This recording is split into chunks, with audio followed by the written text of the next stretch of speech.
Santa Fe y Entre Ríos. El Batallón de Ingenieros Anfibios 121 realizó un adiestramiento operacional a lo largo de un curso de agua desde la localidad de Santo Tomé hasta la ciudad de Paraná. Por otro lado, en Salta y Jujuy, el Grupo de Artillería 15 desarrolló un adiestramiento operacional entre San Antonio de los Cobres y Tres Morros. Realizaron diversas actividades, incluyendo marchas tácticas, abordajes de posiciones de fuego, tiro de artillería, y prácticas de tiro con mag y fal.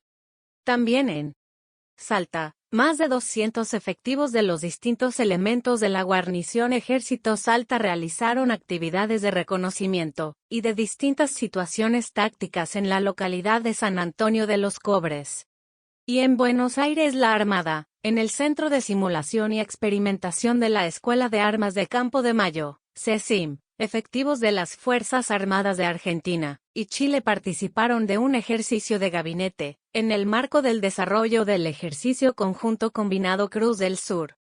El ejercicio consistió en la simulación de una situación en un país ficticio, donde se requirió el despliegue de la Fuerza de Paz Conjunta Combinada.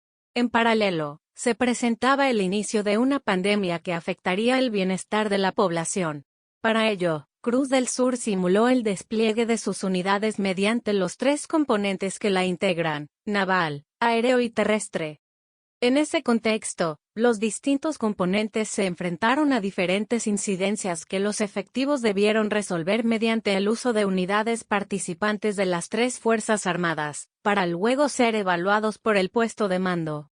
El objetivo principal de la actividad es aunar criterios de planeamiento y ejecutar operaciones y procedimientos de comunicaciones a nivel combinado que permitan la interoperabilidad de las fuerzas, tanto a nivel conjunto como combinado.